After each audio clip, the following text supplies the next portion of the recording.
Hello everyone, I welcome to all our YouTube channel फिजी World Guru. आज हम जो है इस वीडियो के माध्यम से 25 क्वेश्चंस देखेंगे जो कि मॉडर्न फिजिक्स टॉपिक्स के होंगे।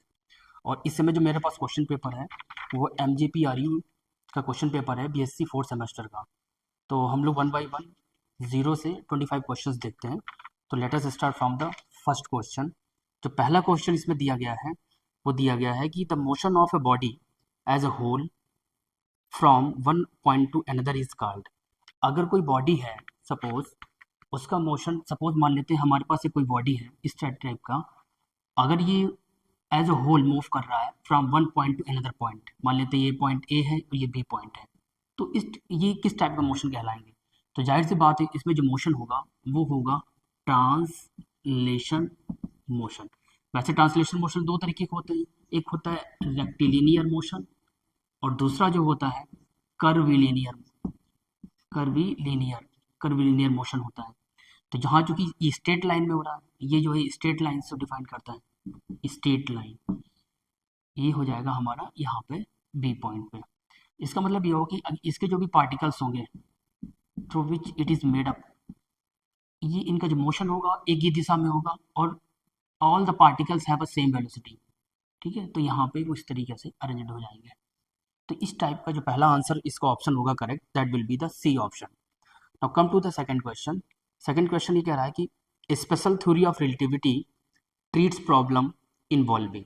देखो जो स्पेशल थ्योरी ऑफ रिलेटिविटी है which is given by the sir Albert Einstein in 1905, in which, yeah, we can say that in abbreviation we used special theory of relativity STR। STR के नाम से भी जानते हैं हम लोग इसे, STR, जो कि 1905 में सर अल्बर्ट आइंस्टीन के द्वारा दी गई थी। इसके दो पॉस्टुलेट्स होते हैं। पहले पॉस्टुलेट्स ये बताता है कि all the physical law all the physical laws are same in all inertial frame of reference या जो भी फिजिकल लॉज हैं, जितने भी न्यूटन्स के लॉ हैं, are valid in all inertial frame of reference. Second जो है the speed of a light the speed of light that is c, denoted as a c, is same या has a same value has same value in free space for all observers। ये हम इसको बोल सकते हैं for all inertial frame of reference। तो अगर हम थोड़ा इस पे लाइट नोट डालना चाहूँ कि फ्रेम ऑफ रेफरेंस क्या होता है। फ्रेम ऑफ रेफरेंस एक तरीके का सेट ऑफ कोऑर्डिनेट्स होता है, ठीक है, by which we locate the position of any particle या मेजरमेंट करते हैं उसकी लोकेशंस का।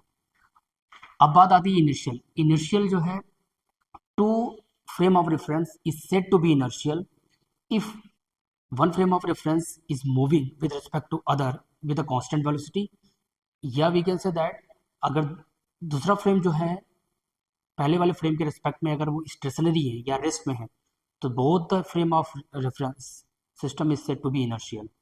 तो दोनों जो है हम लोग इनर्शियल कहेंगे। और मैं इसको थोड़ा क्लियरली और समझा देता हूँ, बट इसका जो ऑप्शन करेक्ट होगा वो इसका ऑप्शन ए करेक्ट होगा, inertial frame of reference. Initial frame of reference मैं थोड़ा इस पे समझाना चाह रहा हूँ वहाँ पे आपकी दो फ्रेम ऑफ रेफरेंस कब इनिशियल होंगे। मान लेते हैं मेरे पास एक सेट ऑफ कोऑर्डिनेट्स हैं इस तरीके का, जो कोई एस से डिनोट करते हैं frame of reference X Y Z, ये ऑब्जर्वर हो गए। दूसरा frame of reference X prime Y prime and Z prime O prime observer, और ये फ्रेम एस प्राइम है। If this frame of reference मतलब एस प्राइम अगर मूव कर रहा है कांस्टेंट वेलोसिटी से, यहाँ पे जो v है वो है कांस्टेंट, किसके रिस्पेक्ट में, with respect to s, then both the frame of reference will be initial frame of reference. ठीक है, अब आते हैं थर्ड क्वेश्चन पे। थर्ड क्वेश्चन क्या कह रहा है मेरा, the kinetic energy of an electron moving with the speed of 0.8 c and rest mass energy of 0.321 mega electron volt is. तो इसको चलो सॉल्व करते हैं, how to solve this question, और हमें क्या क्या दिया गया है वो हम राइट डाउन करते हैं, और क्या पूछा गया उसे हम क्वेश्चन मार्क करते हैं। देखिए यहाँ पे जो मेरे पास वैल्यू दी गई है, स्पीड दी गई है, that is v is equal to 0.8 c, ठीक है। और यहाँ पे जो रेस्ट मास एनर्जी है, rest mass energy, rest mass energy दी गई है, that is 0.321 mega electron volt. तो हमारे पास एक रिलेशन होता है, रिलेशन ये है कि total energy is equal to rest energy, rest energy plus आपका काइनेटिक एनर्जी। ये चीज़ हम लोगों से पूछी गई है। तो काइनेटिक एनर्जी अगर हम निकालना चाहें तो kinetic energy will be what, total energy minus का rest energy. Now putting the all values, तो total energy will be M C square minus का M not C square, right. यहाँ पे जो है हम लोग रखेंगे रिलेटिविस्टिक कॉन्सेप्ट रखेंगे, variation of mass with velocity.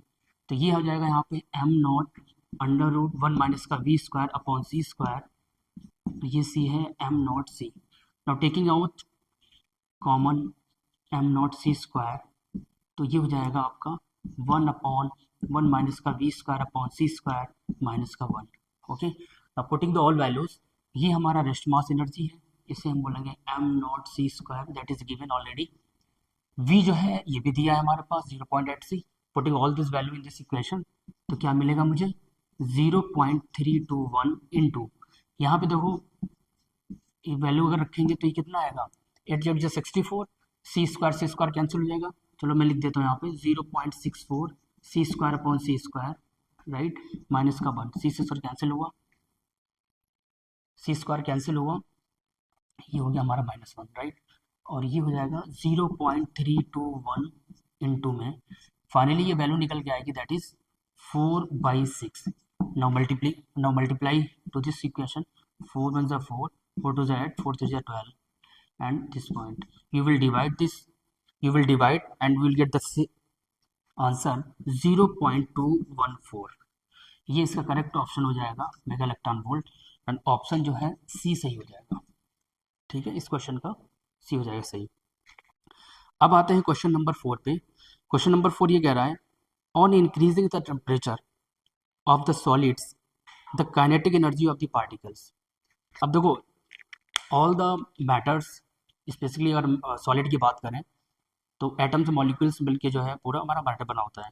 तो जो सॉलिड अगर कोई बॉडी है और उसके जो है पार्टिकल्स जो होंगे, अगर हम टेम्परेचर बढ़ाते हैं तो क्या होगा कि particles will acquire the energy, तो उनके बीच क्या हो गया, वाइब्रेशन मोशन होगा।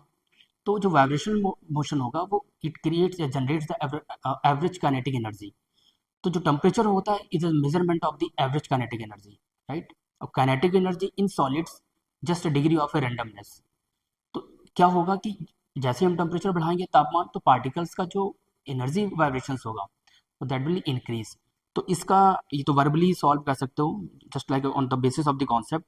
इसका जो आंसर करेक्ट होगा option, that will be D option, ये होगा इंक्रीजेस, ऑप्शन नंबर डी होगा, ठीक है। अब क्वेश्चन नंबर आते हैं हम लोग 4 पे, सॉरी क्वेश्चन नंबर 5 क्वेश्चन जो है वो भी एक ऑन द रिलेटिविस्टिक पार्टिकल है, और हम लोग रिलेशन अभी यूज़ करेंगे जैसे पिछली अभी क्वेश्चन नंबर 3 में यूज़ किया था, तो उसे देखते हैं एक बार फिर से। क्वेश्चन क्या कह रहा है, the speed of A fast moving electron having total energy of 2 mega electron volt is nearly. तो सबसे पहले फाइंड आउट करते हैं इसका सोल्यूशन क्या होगा, क्या वैल्यू इसकी निकल के आएगी। देखो टोटल एनर्जी दी गई है, टोटल एनर्जी दी गई है, वो दी गई हमारी टोटल एनर्जी दी गई वैल्यू 2 मेगा इलेक्ट्रॉन वोल्ट, और मुझे टोटल एनर्जी पता होता है एम सी स्क्वायर, ठीक है। तो हम लोग डायरेक्टली यहाँ पे लिखें 2 instead of total energy 2 mega electron volt, और यहाँ पे हम लोग यूज़ करेंगे मास वेरिएशन विद वेलोसिटी, तो आ जाएगा एम नॉट 1 माइनस का V square upon C square, और ये सी स्क्वायर, ठीक है। ये रेस्ट मास एनर्जी आ गई। क्योंकि यहाँ पे जो पार्टिकल दिया गया है वो इलेक्ट्रॉन दिया गया है, यहाँ पे वैल्यू तो दी नहीं गई है। तो you have to first find out the rest mass energy of electron in mega electron volt. तो हम यहाँ पे डायरेक्टली लिखना चाह रहे हैं और हम निकाल के बताएंगे कैसे निकलता है। तो ये रेस्ट मास एनर्जी अगर हम इसको सिंप्लीफाई करें, ठीक है, स्क्वायरिंग बोथ साइड, तो ये हो जाएगा 1 माइनस का V square upon C square is equal to M not C square का होल स्क्वायर अपॉन में 4। ठीक है, इसको इधर लाए, इसको इधर लाए, राइट। अब यहाँ पे क्या सॉल्व करेंगे, हमें चूंकि जो हमारा मोटिव है वो निकालना है speed of A fast moving electron, ये निकालनी वैल्यू है, ठीक है। तो इसको अरेंज करते हैं किस साइड, किस तरीके से, 1 माइनस का एम नॉट सी स्क्वायर का होल स्क्वायर अपॉन 4, इसको इधर ट्रांसफर किए और ये हो जाएगा V square upon C square, right. ये जो रेस्ट मास एनर्जी होती है आपका इलेक्ट्रॉन का, वो हो जाएगा 0.55 मेगा इलेक्ट्रॉन वोल्ट। इसका हम लोग स्क्वायर करेंगे अपॉन में 4 और ये हो जाएगा V square upon C square, ठीक है। इसको और सॉल्व करेंगे अगर हम लोग, तो देखो कैसे सॉल्व होगा। इसकी जो वैल्यू आएगी actually V square upon C square, इसकी जो वैल्यू आएगी 0.11 की, वो निकल के आती है हमारी 0.260, राइट। और 1 माइनस का अपॉन में हाउ मच, 4 है, ठीक है। यहाँ पे सॉल्व करेंगे तो that will B 4 minus 0.60 upon में 4, ठीक है। तो यहाँ पे क्या निकल के आएगा, यहाँ पे निकल के आएगा 3, राइट, 3 और आ जाएगा आपका एक तरीके से 7, राइट, 4 0 अपॉन में 4। आप जब इसको डिवाइड करोगे you will get the closest answer V square upon C square, that will be 0.935, ठीक है। और वी स्क्वायर जो निकल के आएगा 0.935 सी, ये C square, ultimately answer will be 0.966 C, ये आपका करेक्ट आंसर हो जाएगा। तो ऑप्शन नंबर जो इसमें होगा जो दिया गया है वो हो जाएगा ए, आपका ऑप्शन नंबर करेक्ट ए हो जाएगा, राइट। अब आते हैं क्वेश्चन नंबर 6 पे। ये कॉन्सेप्चुअल बेसिस पे है और इसमें कोई सोल्यूशन नहीं है, सोल्यूशन मीन्स इसका कोई मैथमेटिकल कैलकुलेशन नहीं है। क्वेश्चन नंबर 6 ये कह रहा है कि the device used in the Michelson Morley experiment was, Michelson mode में एक एक्सपेरिमेंट था, एक तरीके से ऑप्टिकल सेंसिटिव डिवाइस थी, जिसके जरिए एक जो हाइपोथेटिकल लुमिनस ईथर, एक परिकल्पना थी कि हमारा जो यूनिवर्स है वो एक तरीके से फुलफिल है एक लुमिनस ईथर मीडियम के माध्यम से। तो इसके माध्यम से हम लोग जो है अर्थ की मोशन को स्टडी कर रहे थे। और ये भी एक धारणा थी कि जो इलेक्ट्रोमैग्नेटिक वेव है, इलेक्ट्रोमैग्नेटिक वेव तो मैक्सवेल के द्वारा बताया गया इलेक्ट्रोमैग्नेटिक वेव, पहले ये माना जाता था कि एक लाइट वेव है जो कि मीडियम जो हमारा लुमिनस ईथर है जिसकी वजह से जो है ये प्रोपोगेट करती है। बट आफ्टर द कंफर्मेशन कि लाइट जो है इलेक्ट्रोमैग्नेटिक वेव है मैक्सवेल के द्वारा, तो ये कॉन्सेप्ट भी एक तरीके से नेगलेक्ट किया कि ऐसा कोई ईथर मीडियम हमारे यूनिवर्स में एग्जिस्ट करता है, राइट। तो इसका जो इसमें जो जो एक तरीके से जो फेनोमेना होता है वो हमारा जो डिवाइस यूज करते हैं वो इंटरफेरोमीटर होता है।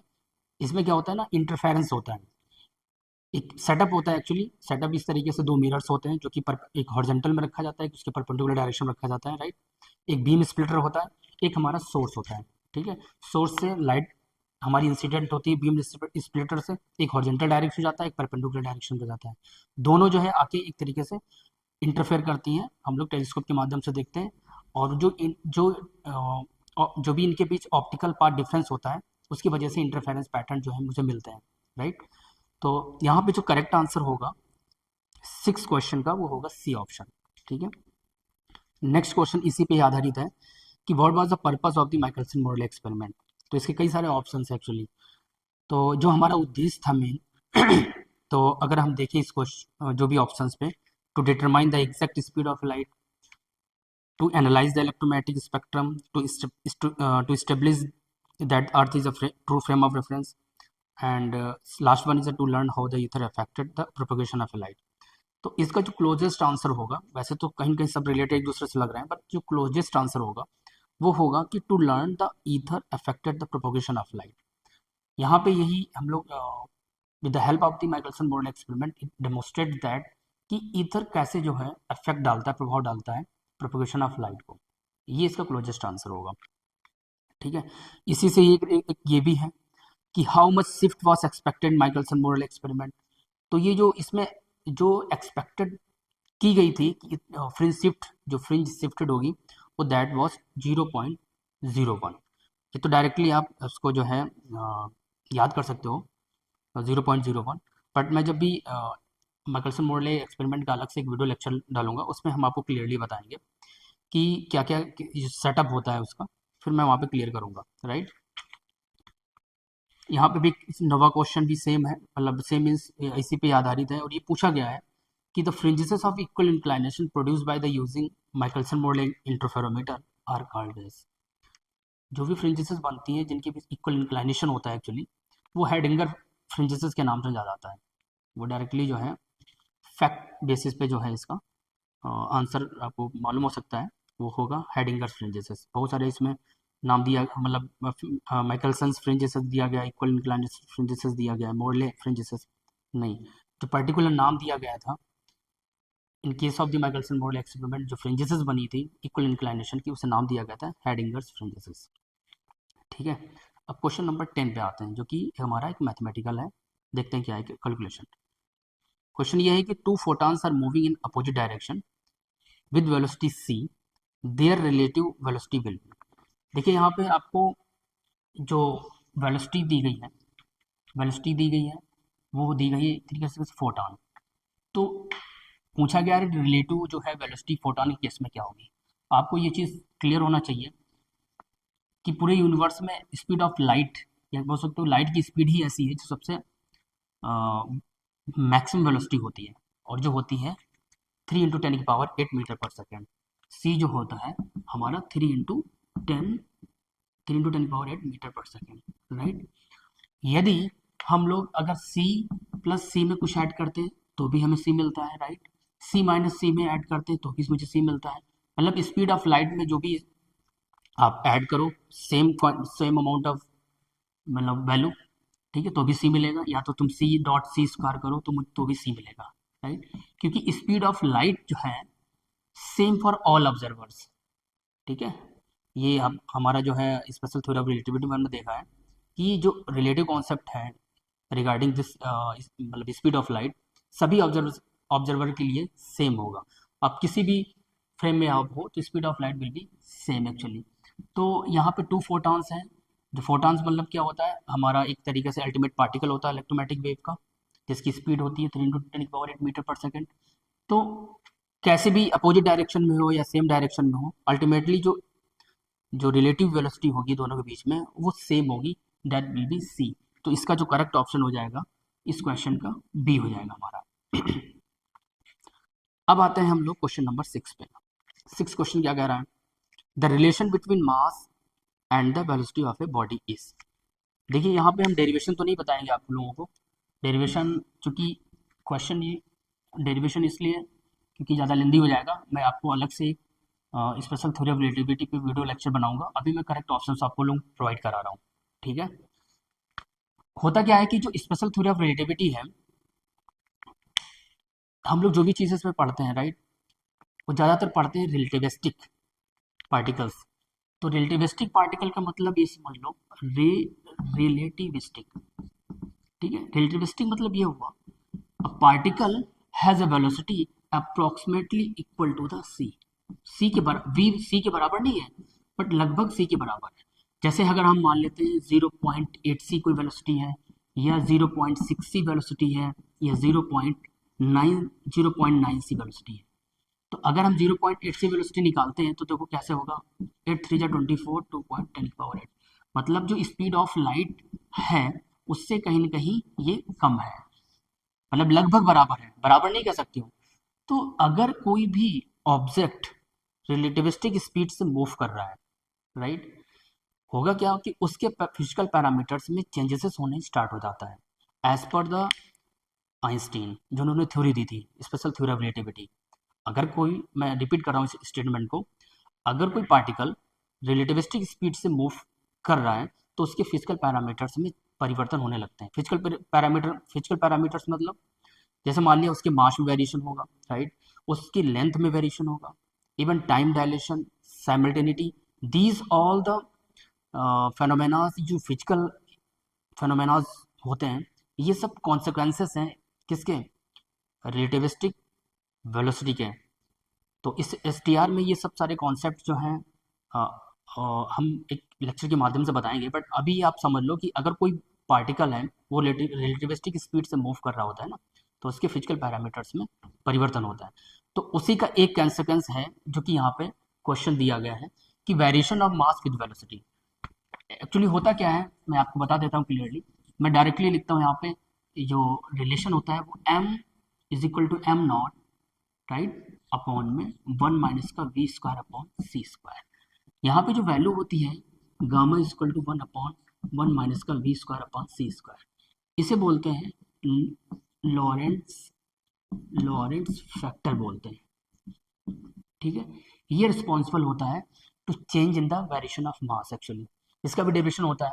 अब अगर हम देखें ये जो v है, अगर इस v को देखो यहाँ से क्लियर करते हैं, अगर ये v काफी क्लोज है c से, राइट, ये काफी क्लोज है c से, इसका जो स्क्वायर होगा,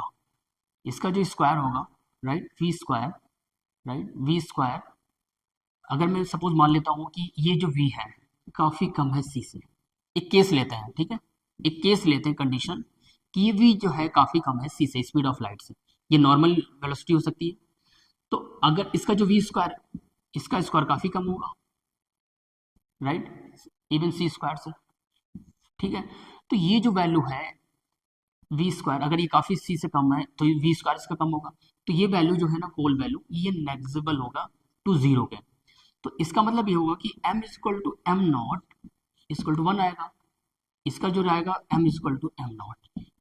तो ये हमारा जो ये पूरा जो कन्वर्ट होगा एक तरीके से न्यूटन मैकेनिक्स का पार्ट हो जाएगा, ठीक है। जो हमारा इनिशियल मास होता है, ठीक है, इनिशियल मास जब वेलोसिटी हमारे पास काफ़ी कम होती है c से, तब हमारा जो ओरिजिनल मास होगा वही वेरिएशन मास होगा, राइट। बट जैसे ही ये जो v है अप्रोक्सीमेटली c के मूव करता है, तब यहाँ पे ये मास का वेरिएशन होगा, जो कि इसके फॉर्मूले से हम लोग निकाल सकते हैं। आगे क्वेश्चन हैं, इससे मैं करता हूँ। अब हम लोग 12 क्वेश्चन देखते हैं। If a proton of A mass m is moving with the velocity of a light, ठीक है, इट्स मास विल बी। अब देखो यही क्वेश्चन पूछ दिया गया आपसे, इसी फार्मूला का यूज करना है, variation of mass with velocity, right. आपसे कहा गया है कि यदि एक मेरे पास पार्टिकल की प्रोटॉन जो है पार्टिकल ग्रुप में है, और पहले रिलेशन देख लो, m equal to M not 1 minus का V square upon C square, ठीक है। यहाँ पे जो v दिया गया है वो क्लियरली मेंशन है कि with the velocity of a light, proton जो मूव कर रहा है with the velocity of light से, so we will put c instead of v in this equation. हम लोग इस समीकरण में v की जगह पे c रखेंगे, क्योंकि प्रोटॉन की वेलोसिटी दी गई है। तो m अपॉन 1 माइनस का सी स्क्वायर अपॉन सी स्क्वायर, ये कैंसिल हुआ, ये आ जाएगा m नॉट 1 माइनस का 1, और ये हो जाएगा m not upon 0। So ultimately gives the infinite value, ठीक है। नॉर्मली इनफाइनाइट बोल सकते हो या नॉट डिफाइंड कह सकते हो, ठीक है। तो इसका जो करेक्ट ऑप्शन हो जाएगा वो हो जाएगा 12वें क्वेश्चन का सी ऑप्शन, ठीक है। अब हम लोग आते हैं क्वेश्चन नंबर 13 पे। 13 क्वेश्चन क्या कह रहा है, an electron whose rest mass is 9.11 into 10 की power minus 31 kg moves with the speed of 0.8 c, what is the kinetic energy, right. यहाँ पे भी आपसे वही टोटल एनर्जी का कॉन्सेप्ट लगेगा, rest mass energy plus kinetic energy, वहाँ से हम लोग काइनेटिक एनर्जी निकाल लेंगे। और यहाँ पे जो वैल्यू दी गई है वो स्पीड वैल्यू दी गई है और रेस्ट मास दिया गया है इलेक्ट्रॉन का। So let us solve this solution. तो हमारा जो है टोटल, हम काइनेटिक एनर्जी डायरेक्ट लिखते हैं, ठीक है। Kinetic energy will be what, M C square minus का एम नॉट सी स्क्वायर, ठीक है।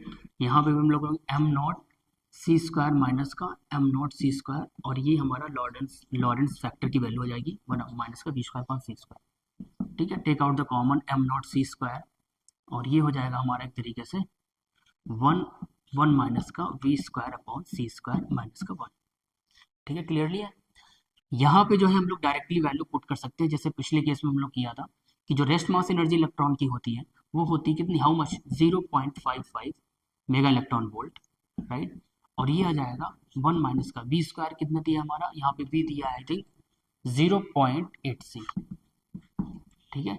तो 8 8 से 64 और ये 64 ये कैंसिल हो गया, ठीक है, माइनस का 1, यहाँ पे क्या आएगा 0.11, ठीक है। और यहाँ पे इसको जब सॉल्व करोगे पूरे इक्वेशंस को तो देखो 64 है, 36 आएगा, 6 नीचे होगा, 4 ऊपर जाएगा, ठीक है, 10 ऊपर जाएगा, 6 इधर, तो अल्टीमेटली 4/6 कर सकते हो, ठीक है। इसको जब हम लोग सॉल्व करेंगे तो ये हो जाएगा 4 4 एंड 20 यहाँ पे, और ये हो जाएगा 6, ठीक है। ये जो भी सॉल्व करोगे ये आ जाएगा हमारा मिलियन इलेक्ट्रॉन वोल्ट या मेगा इलेक्ट्रॉन वोल्ट।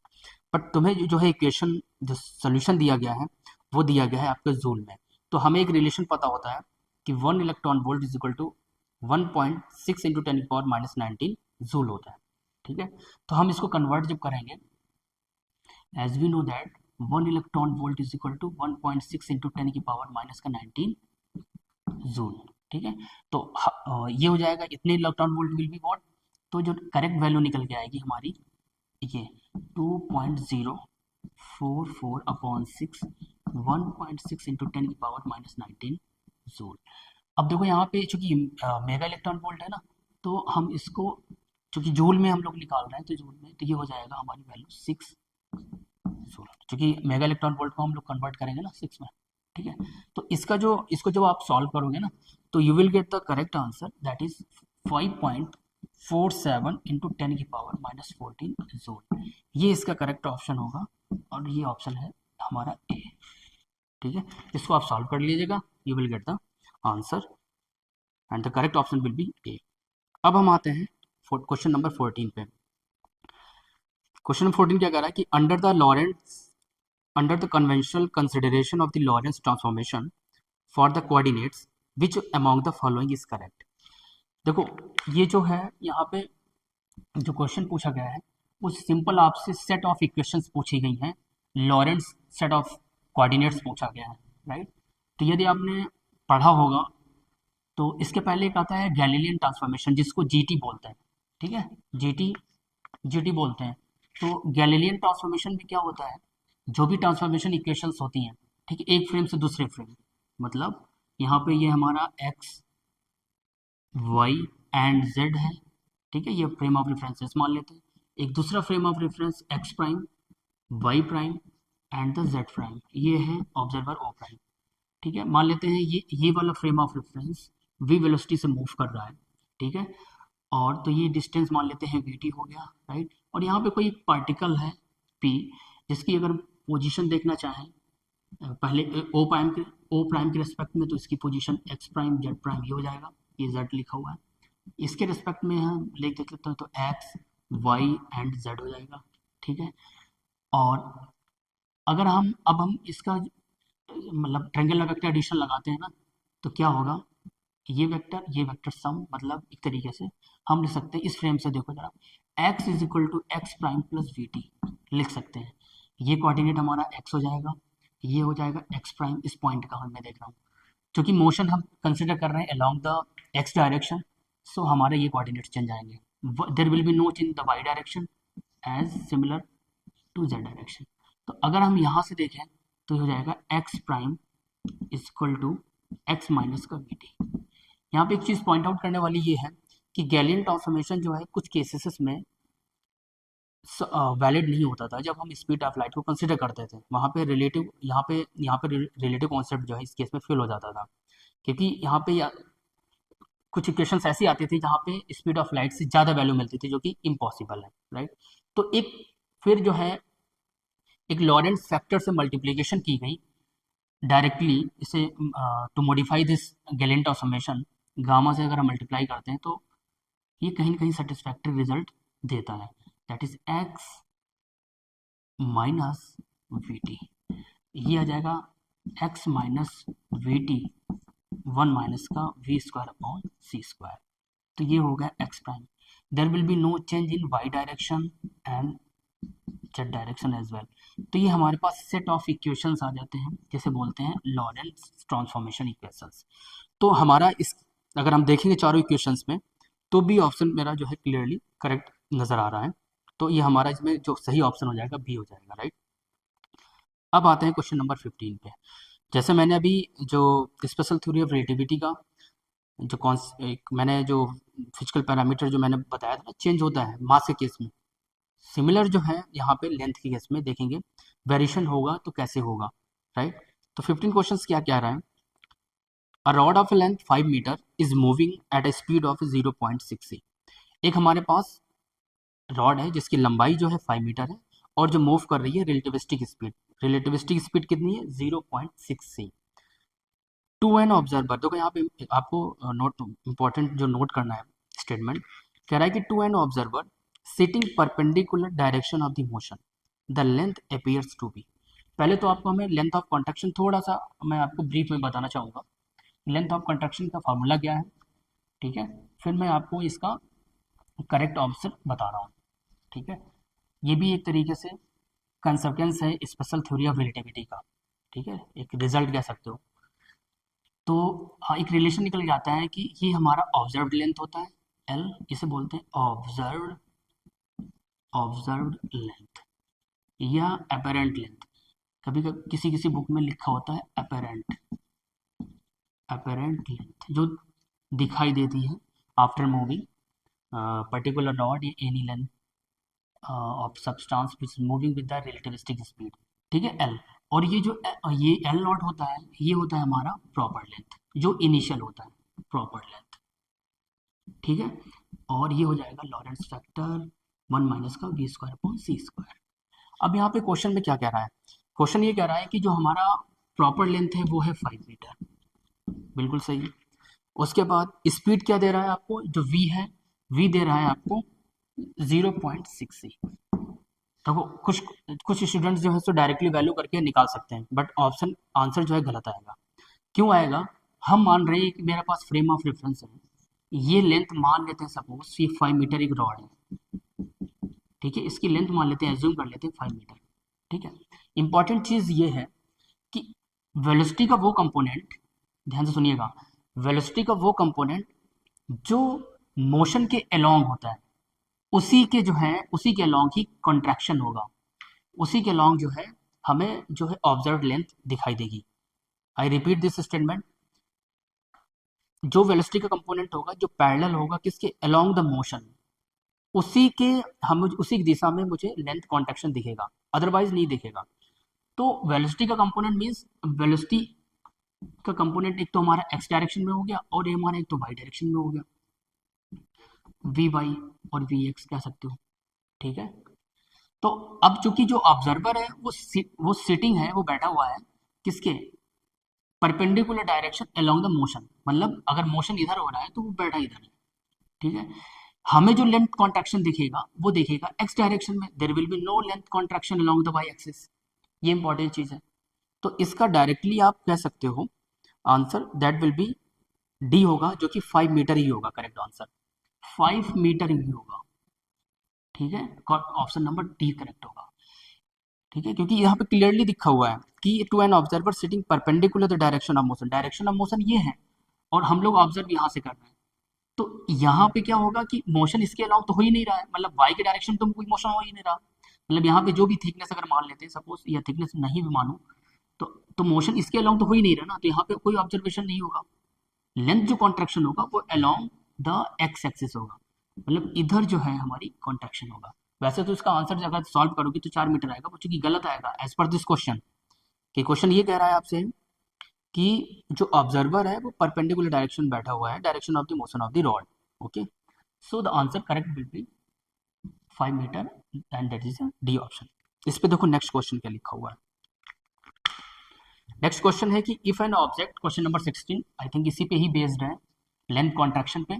इसे हम सॉल्व करते हैं और देखते हैं इसका करेक्ट ऑप्शन क्या है। If an object reaches the speed of a light its length changes. अब यहाँ पे बोल रहा है कि अगर कोई ऑब्जेक्ट है, ठीक है, अगर वो स्पीड ऑफ लाइट की जो है सेम वैल्यू से मूव कर रहा है, जो मतलब जो वेलोसिटी v है वो स्पीड ऑफ लाइट कह सकते हो, उसकी लेंथ कितनी चेंज होगी देखते हैं। As per the length contraction formula, observe length is equal to L, L is equal to proper length 1 minus का V square upon C square. ये जो मुझे दी गया है वो दिया गया है यहाँ पे सीधा क्लियरली।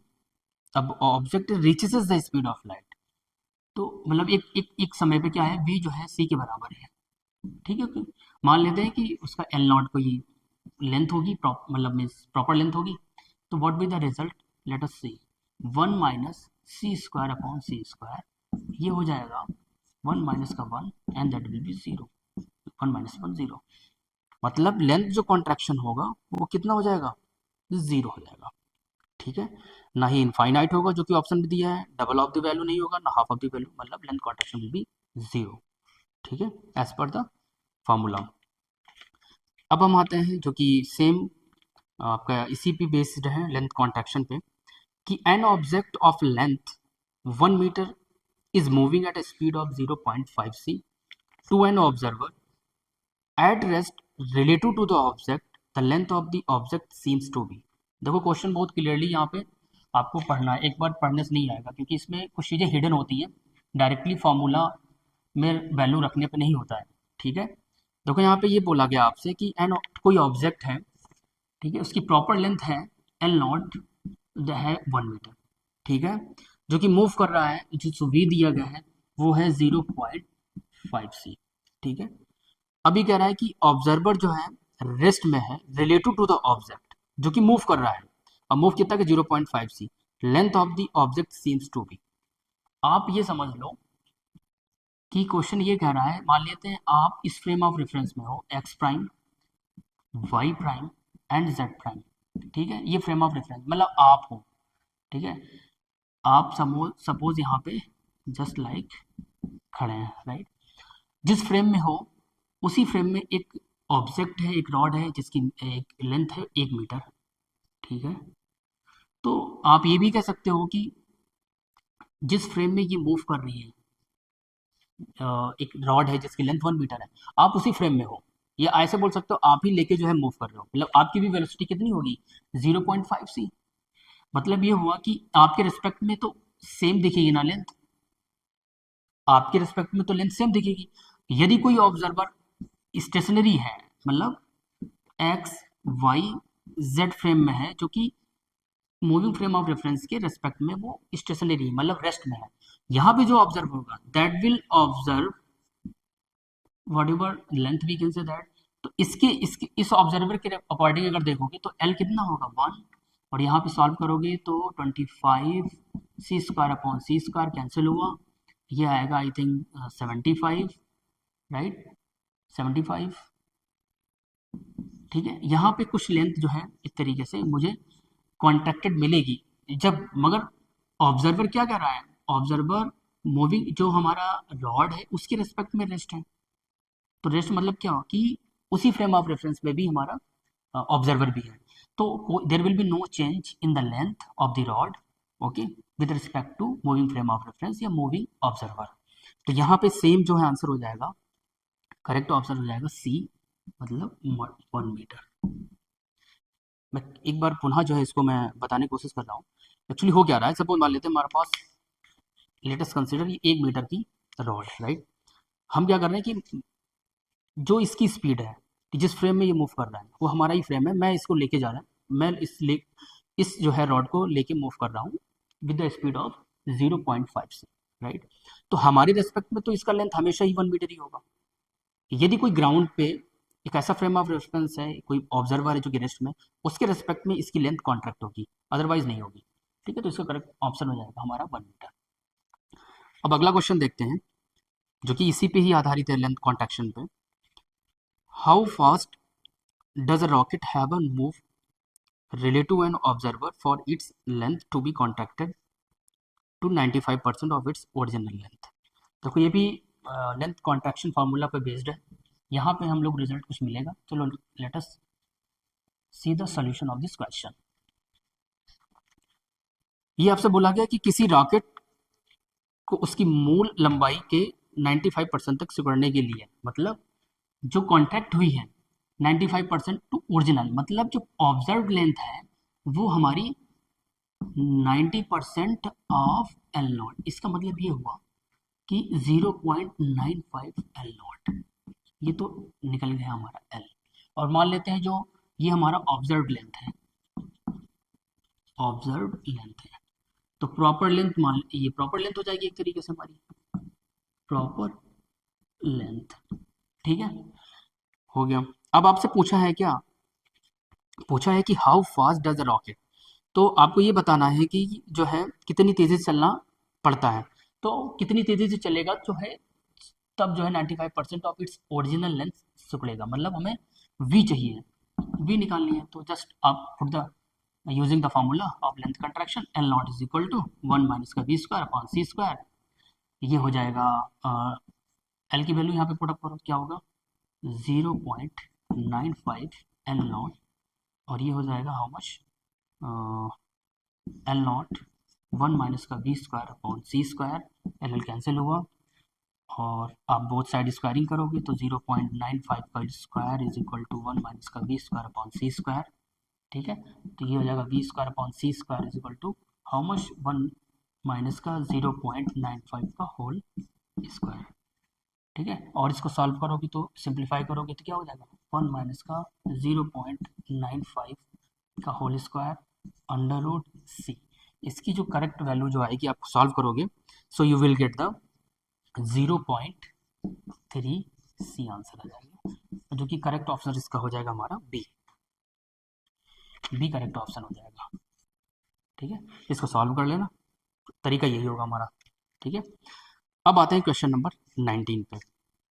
19 क्वेश्चन क्या कर रहा है, the kinetic energy of N object of mass 1 kg is 72 joule, the momentum of the object. देखो यहाँ पे जो मास दिया गया है वो काफ़ी ज़्यादा दिया गया है, मतलब ज़्यादा मीन्स 1 kg का दिया गया है।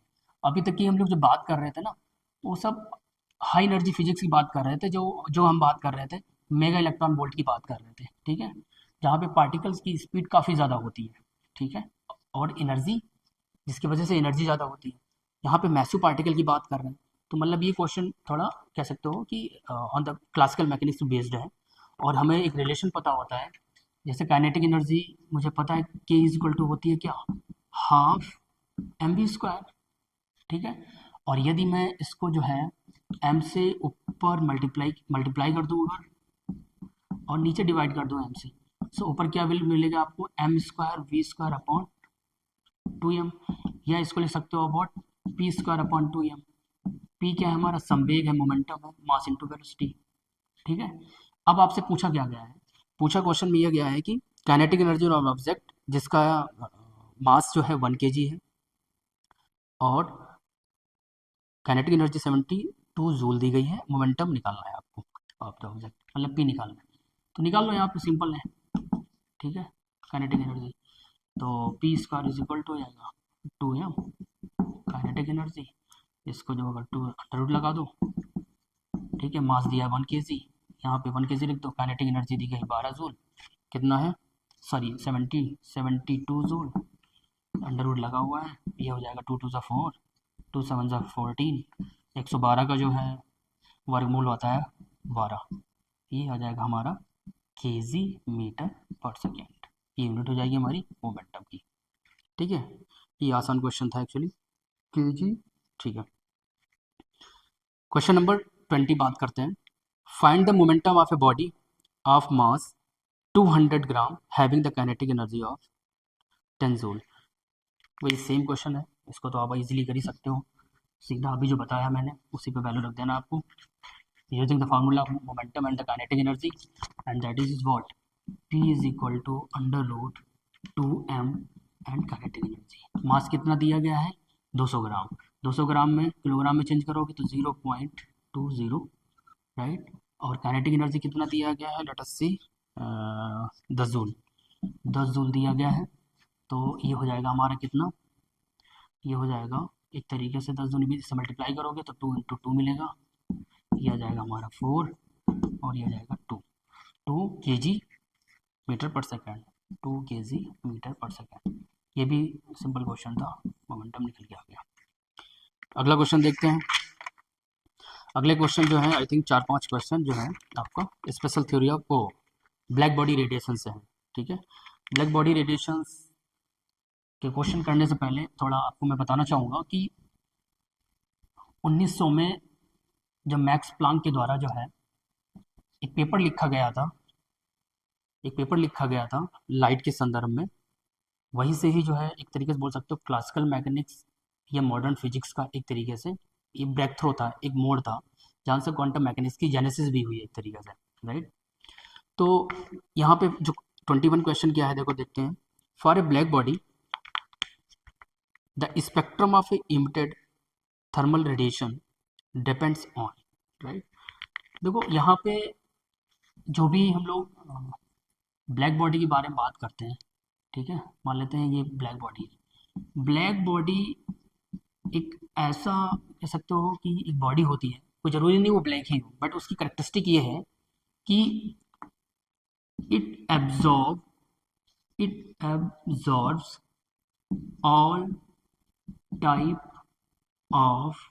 all type of radiations.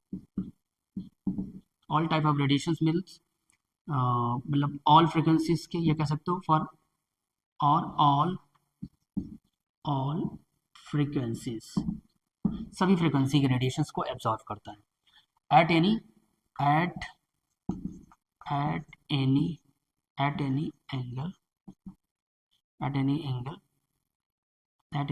it is incident, किसी भी एंगल पे इंसिडेंट होंगे, will observe the all type of radiations, ठीक है, ब्लैक बॉडी का। तो एक्चुअली जो भी जो है थर्मल रेडिएशन इमिट होता है वो टोटली डिपेंड करता है how much temperature of the black body it is, ठीक है। तो सोलरली कह सकते हो ओनली जो है डिपेंड्स अपॉन जो है क्वांटिटी टेम्परेचर पे ही डिपेंड करता है, ठीक है। पूरी कहानी जो है ब्लॉक, एक स्पेक्ट्रम आपको मैं बताने जा रहा हूँ जहाँ से Wien's and Stefan's law and Rayleigh Jeans law वगैरह निकल के आता है, जो कि कैरेक्टरिस्टिक कर्व होता है। मैं आपको बता देता हूँ कि यहाँ पे लैम्डा वर्सेस जो है ई लैम्डा या इंटेंसिटी समटाइम्स हम लोग नोट करते हैं, या power radiated from a black body radiation. तो हम लोग कुछ ऐसा ग्राफ मिलता है, ठीक है। मान लेते हैं ये 2000 केल्विन पे है, ठीक है। ये हमारी लैम्डा, इस केस में जो है लैम्डा मैक्स हो गया, लैम्डा 1 मान लेते हैं। जैसे ही टेम्परेचर को हम लोग क्या करते हैं, बढ़ाते हैं, तो टेम्परेचर बढ़ाने से क्या होगा कि जो पैटर्न है, राइट, वो शॉर्टर वेवलेंथ तरफ शिफ्ट हो जाएगा, मतलब कुछ ऐसे हो जाएगा, ये हो जाएगा। मान लेते हैं ये 4000 केल्विन पे है, तो देखो वेवलेंथ जो मैक्सिमम वेवलेंथ थी लैम्डा एम जो है, मतलब मैक्सिमम वेवलेंथ, वो मैक्सिमम लेंथ है कि इस पर्टिकुलर वैल्यू पे मैक्सिमम रेडिएशन जो है मुझे मिल रहा है पर्टिकुलर वेवलेंथ पे, राइट, लैम्डा 2। सिमिलरली जो है अगर हम इस तरीके से ड्रा करते हैं, ये होगा हमारा 6000 केल्विन पे। मतलब जैसे जैसे टेम्परेचर बढ़ाएंगे क्या होगा कि जो भी रेडिएशन होगा वो शॉर्टर वेवलेंथ की तरफ शिफ्ट होगा। मान लेते हैं, कहने का मतलब ये हुआ, अगर ये लैम्डा मैक्सिमम है, मान लेते हैं इसके करस्पॉन्डिंग जो है जो थर्मल रेडिएशन मान लेते हैं ये रेड कलर का एमिट हो रहा है, ठीक है। अगर हम लोग विवग्योर को देखें, विवग्योर, right, red, orange, yellow, green, blue, indigo, violet, तो ये है हमारा मैक्सिमम वेवलेंथ।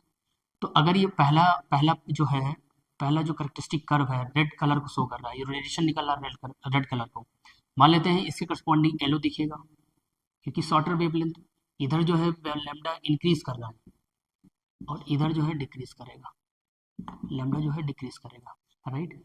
तो येलो हो गया, उसके बाद इसको देखेंगे तो हो सकता है ये ब्लू कलर का दे, शॉर्टर वेवलेंथ, तो इस टाइप का। तो टोटल जो भी थर्मल रेडिएशन इमिट होगा किसी भी ब्लैक बॉडी से, राइट, वो टोटली डिपेंड करेगा हमारा टेम्परेचर पे। तो करेक्ट ऑप्शन हो जाएगा हमारा बी। अब क्वेश्चन नंबर आते हैं 22 पे। तो अगला क्वेश्चन हम लोग देखते हैं, for a black body when temperature increases the intensity of the radiation. तो अगर हम लोग टेम्परेचर बढ़ा रहे हैं तो इसका जो इंटेंसिटी होगा वो क्या होगा, इंक्रीज करेगा। ये हमारा एक रिलेशन होता है स्टेफेंस लॉ से हम लोग देख सकते हैं, और आई इज इक्वल टू होता है क्यू अपॉन ए टी, यहाँ पे टाइम हो गया, and sigma unit area per unit time, मतलब वही इंटेंसिटी होता है, और that is sigma T power 4। Temperature बढ़ेगा तो क्या होगा, थर्मल रेडिएशन इमिट जो इंक्रीज करेगा, पहला ऑप्शन हो जाएगा करेक्ट ए। 23 देखते हैं, radiation of the Stephens Boltzmann for black body, जैसे मैंने अभी बोला स्टेफेंस लॉ, तो इसका जो करेक्ट ऑप्शन हो जाएगा हमारा सी, ये हो जाएगा आई सिग्मा टी की पावर में 4। ठीक है, करेक्ट ऑप्शन हो जाएगा सी हमारा। 24 क्वेश्चन जो है इसी पे आधारित है, ब्लैक बॉडी पे। For a black body when temperature increases wavelength. देखो सिंपल है, ये वीन्स लॉ पे है। वीन्स लॉ क्या कहता है हमारा, वीन्स लॉ जो है हमारा lambda T is equal to B होता है हमारा। बी क्या होता है, वीन्स कांस्टेंट होता है, राइट। तो अभी मैंने जैसे ग्राफ से भी देखा था कि lambda is inversely proportional to T. Temperature यदि बढ़ाओगे तो वेवलेंथ शॉर्टर तरफ एक तरीके से शिफ्ट होगी, मतलब डिक्रीज करेगी। तो पहला ऑप्शन करेक्ट हो जाएगा, राइट। और last question of this video and that is, आपसे डायरेक्टली वैल्यू पूछी गई है प्लॉस कांस्टेंट की, जो कि होती है 6.625 इंटू 10⁻⁻³ जूल सेकेंड। ठीक है, तो बस आज इस वीडियो तो मैं आपको यहीं तक स्टॉप करता हूँ। मिलते हैं नेक्स्ट वीडियो में। Thank you so much.